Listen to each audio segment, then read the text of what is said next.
Fatsmates! Welcome back sa aming channel, F.A.T.s FATS Vlog! Yan. So, ngayon, magmumukbang tayo ulit. Actually, this is our second mukbang video. Ang unang mukbang video namin ay SAMGOYUPSAL from SAMGOYUPSAL. Ang link ay lalabas dito at nasa description din sa baba. Okay? Pero this time, ang imumukbang natin ay mga pagkain na dito lang sa loob ng Terraverde. Terraverde, matatagpuan. Yan. So, yun yung subdivision namin. So, kumbaga, ito ay mga small community businesses dito sa loob. So, gaya ang lagi nang sinasabi, always support local and small businesses. Yan. Pero this time kasi, yung mukbang namin ay may kasamang Q&A to get to know us better. To get to know us better. So, thank you. Ngayon pa lang thank you dun sa mga taong nag-send ang kanilang mga tanong sa amin. Thank you so much, family, friends, and forever. Family, friends, and forever. Alright. So, tara. Umpisahan na natin tong kainan na to. Ay, mukbangan pala. Let's go!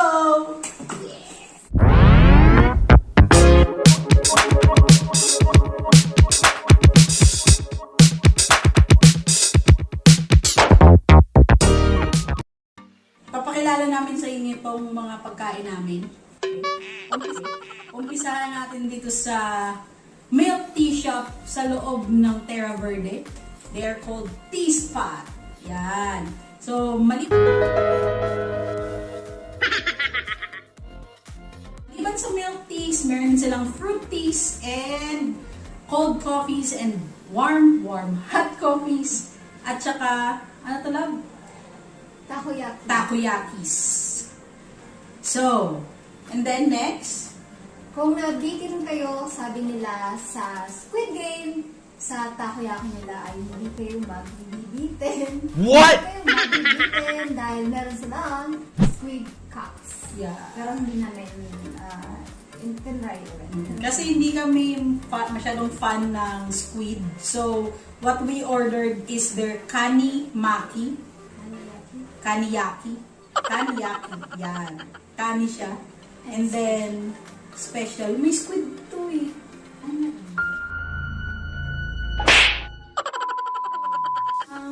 Ang next food natin ay ang shite burger. Wow! Tan tan tan.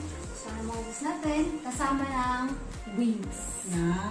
And then, umorder din kami ng ube pandesal sa isa sa mga kapitbahay namin dito. Okay? And then, we have Rocky J's. Anong tawag dito, babe? Ubi shock. Ubi shock and the pansit. May pansit din kami. So, yun ang kakainin natin all throughout habang nagko-Q&A tayo. Okay? Ready ka na ba? Go! Ayan, ready. Isahan na natin tong Q&A na to. Hindi, gusto ko lang. Kain mo na. Harap na order ko. Rasang mais kunyelo. Okay. So, we have a first question from you.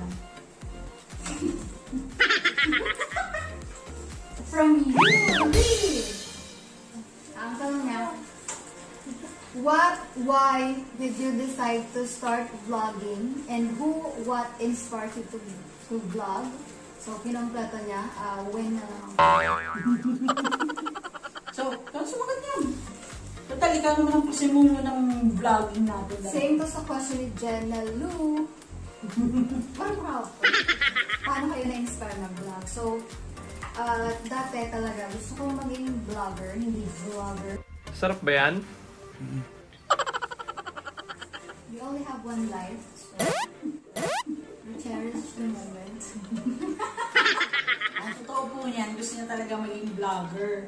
Sabi ko, sige go, mag-vlog ka kasi nagta-travel naman tayo so may content ka. Tapos, na-discover niya yung vlogging. And, nawili siyang mag-edit ng videos. So, kaya kami nag-start ng channel. Dapat, ang unang pangalan ng channel namin ay Hi! This is our vlog with vlog. Ayan. Hello, we are here in Sagada. This is our vlog with Vlog! vlog. Ayun lang.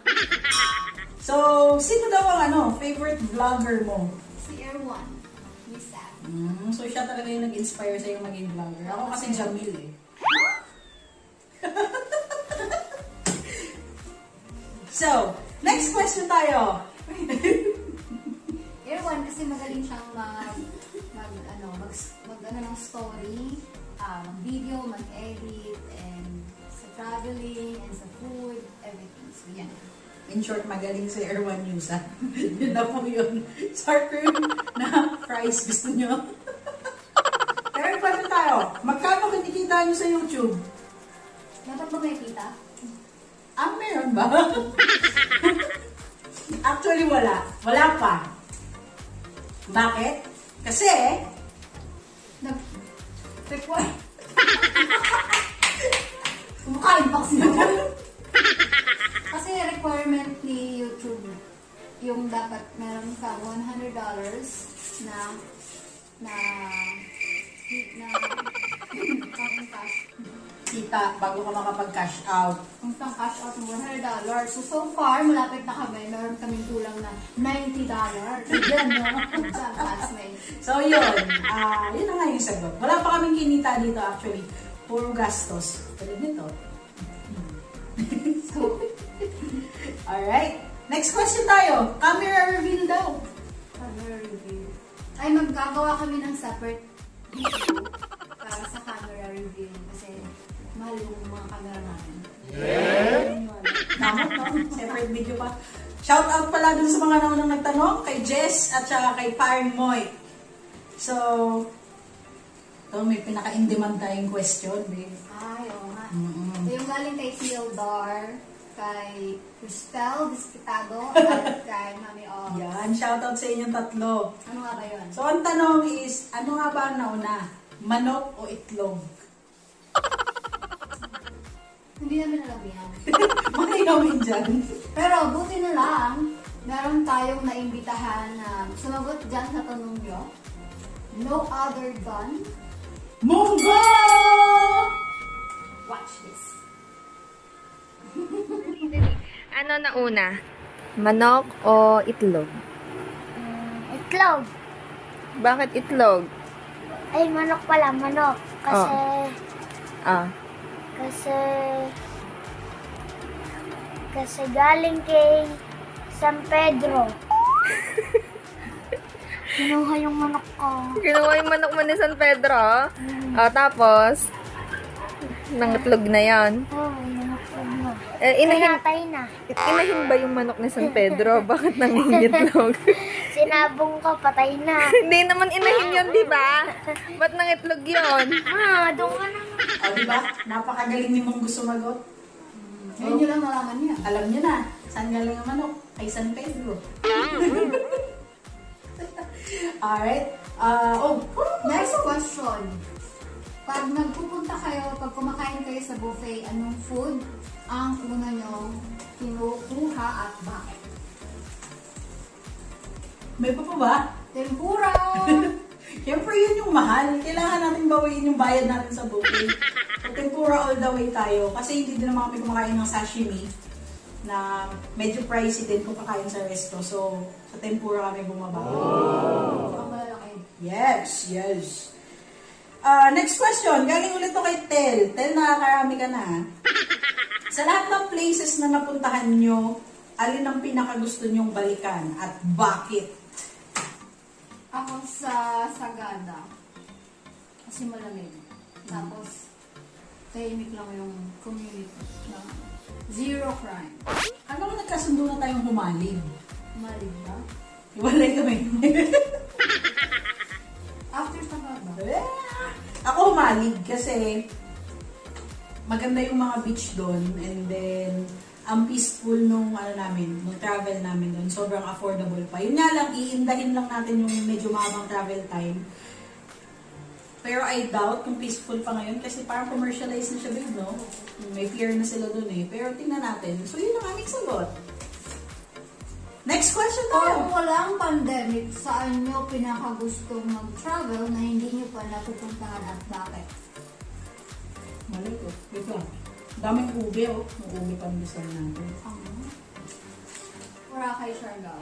Kailangan mo magaling ang swimming, eh. Ang dami kami ng pera.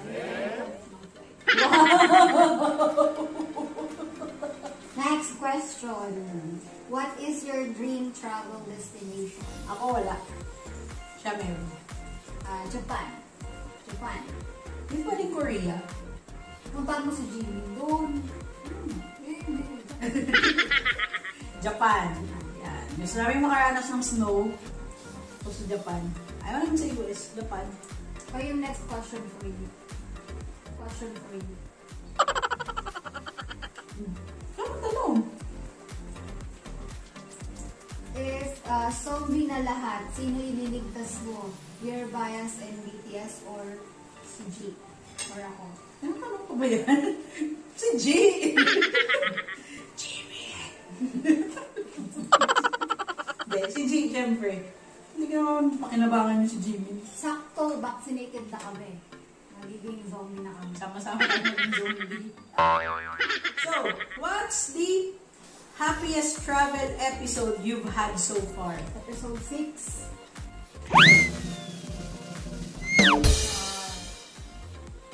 Dito yun, diba? Dito to, diba? Oh, travel episode, babe. One eternity later. Habang nag-iisip pa po siya, promote ko lang to. Itong in-order ko sa T-Spot, no? Ito ay merong corn. Ano nito? Corn caramel? Sweet one. Sweet corn caramel. Teka, ano ba naman yung tanong mo? Shoutout sa'yo, Eka. Pinahirapan mo siya. Pero kung pwedeng isagot yung hindi kasama sa mga naging vlog namin, yung pinakamasayang travel ko with her is nung sa Albay. Kasi doon nagsimula ang lahat. Ako yung Palawan. Recently.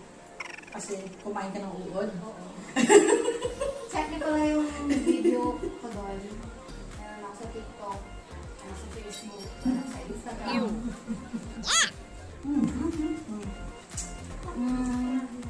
Next question. From JM. Tell us about your dog. Shoutout, JM. Mag-banding naman tayo minsan, no? Si Mikoy.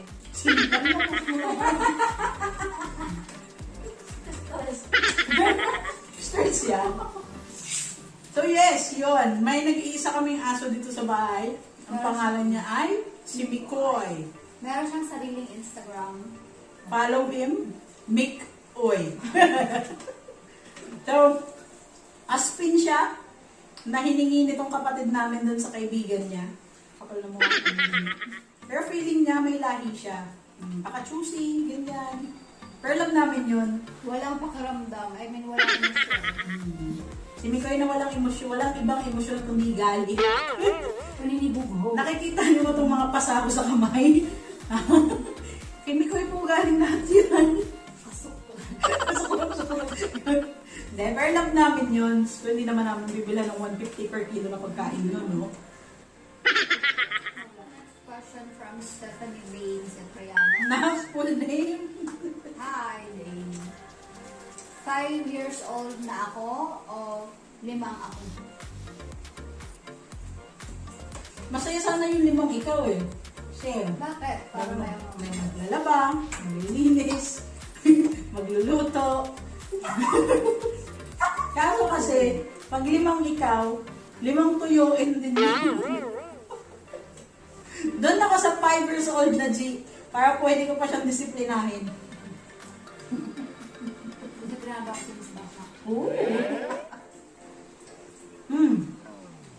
Next question. Wala. Did you experience discrimination? If yes, how do you handle the situation? Oh, napaka-seryoso naman po nito ni Ate Joy Joy. You're Shoutout sa'yo. hard. You're hard. Discrimination. All my fellow Filipinos. Now this is my side. Listen, look, and listen and learn. Para sa akin naman kasi, discrimination is a reality naman ng lahat ng tao. Hindi lang nating mga kasapi ng LGBTQIA community. Diba? Daan ka ba? So, lahat naman tayo nakakaranas ng discrimination. Pero yung tanong mo, if nakaranas ako or kami, siguro yes, pero hindi naman yung sobrang malala na discrimination. Like, paglalabas kami, syempre, magka-holding hands, yun, magkagitan, may mga mapanuring tingin. Or pag magsi-CR ako sa CR ng mga babae, tinitignan nila ako. How did we handle, or how do we handle Discriminations. wala lang. We mind our own business. Other people's opinion are not our business. Yes. As long as hindi sila yung nagpapakain sa amin, as long as masaya naman ako sa buhay ko, wala akong tinatapakan ng ibang tao, and mahal ako ng mga taong mahal ko, I don't care. Basta hindi nila kami nasasaktan. Okay, so, for the next question from Eka Marie. Ito na naman si Eka. Eka, ikaw ulit. How do you handle conflict? Ulit. Paano daw? How do you resolve conflict pala? O paano daw? Ano conflict? Wala. Dati kasi, magkaiba kami. Sorry, excuse me. Sarap. Magkaiba kami.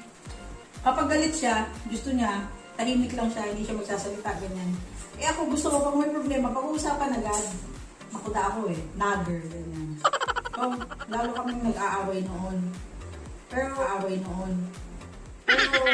eventually, naano lang din namin na pag may sama siya ng loob or galit siya, ganyan, hayaan ko lang muna siya. Kasi magsasabi din naman siya eventually. Then pag nagsabi siya, we communicate. We try to analyze kung saan ba nanggaling, ganyan. Kung may kasalanan ba talaga ako o purely kasalanan niya lang. Madalas, purely kasalanan niya lang.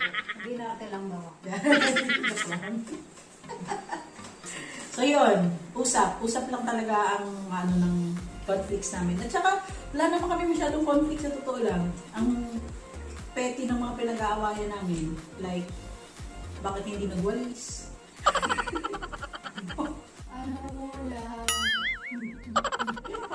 Okay, from Eka again, do you expect the other person to tell you everything? Oo naman! Galit ka ba? Yes. Do you respect the limitation they set and accept what they tell you? Depende. Depende sa limitation. Depende sa limitation. Kasi pwede naman pag-usapan nyo lang.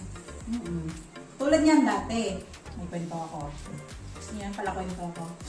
Nung bago pa kami maging kami, sabi niya, pag ang gusto niya daw pag magjowa na, hindi laging nagkikita. Kasi gusto niya may me time siya, ganyan, namimiss yung isa't isa. Nung naging magjowa na kami, lagi-lagi ako nasa bahay niya. Lagi akong susundo, ganyan. Wala naman siya nagawa. Okay. Pogi ko eh. Uy, may odds. Panaw, bakit naman si Juan tamad? Pagtid mo yan. Apelido niya tamad eh. So parang... May pinanindigan niya lang. Kaya siya naging one tamad. Okay. So, sino ang mas maputi ang Pilipino? Galing to kay anong full name mo? Marilyn Miranda, shoutout sa iyo! Sino ang mas maputi ang Pilipino? So, makita kilikili namin. Sure ka? Sino mo makain? Ay, sandali. Parang ano siya, oh. Parang pala itong, halo-halo. Kaya pala ko Char. Yes. So, sino mas maputi kilikili sa atin? Wow. Kasi morena ako eh. Pang Miss Universe. Hindi ko totoo yun. Pero ako maputi kilikili. Next question tayo. Galing kay Zane. Shout out to Zane Zarate. Yeah. Anong work nyo at ang dami nyong pera? Uy, dami. Tayo. Ito, pinabili namin ng pag sa paggabi, booking. Hindi, kami po ay mga hamak na call center agents lamang. Hindi po madami pera namin. Mayabang lang po kami. Masarap? Masarap? Gusto mo yun? Kain ka lang na kain. So yun, call center agents po kami sa Alabang. Ang EID ko po ay...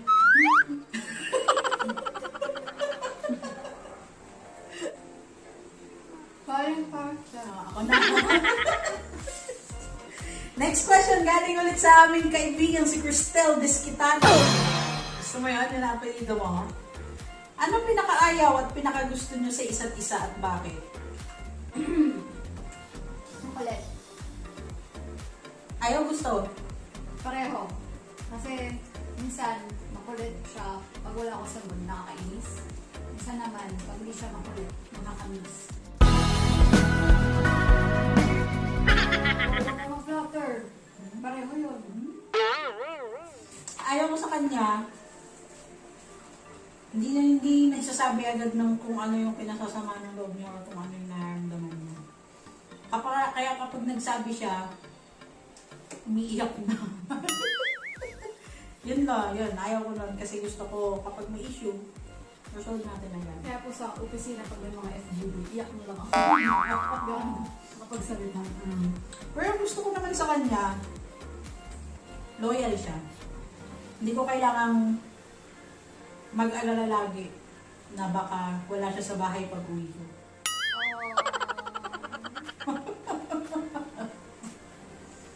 Kasi wala akong friends. Sa aking tao lang. Walang friends? Wala akong taong friends. Hindi sila. So, best trait of your partner from Eka. Mag-discarte. Yun, best yun. Tsaka, kung sino yung mahal ko, mahal niya din. Iniingatan niya, inaalagaan, ginagalang. Boray! Ako sa kanya ang pinaka-best. Siyempre, given yung ano, Ganda. ano siya, giver. She's a giver. Yung, minsan kahit sakto na lang yung pera namin, pag may nanghingi ng tulong, especially family ko, or kahit family niya, or friends, ganyan, hanggat kaya namin pagkasyahin, na masisigurado niya lang na hindi ako magugutom. Okay lang ko. So yun, sobrang giver po ng taong to. So, mga kailangan po ng tulong. So yun, at saka magaling siya sa pera, magaling siyang humawak ng pera. Kaya, sa tanong ni Susain na mukha kaming madaming pera, hindi po. Magaling lang po siya mag-budget. Myra, to me, bakit mo sinagot si Ann? Uy, hindi na yung pakilala. Pakilala tayo ngayon.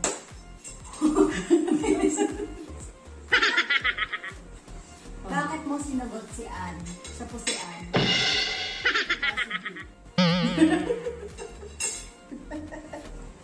Ano? Yun din po yung tanong ko. Pinipasyon ko po ngayon si Lord. Lord, why? Oy, kakasabi mo lang, di ba? Madiskarte, Ay, oo. Yun. mapagmahal.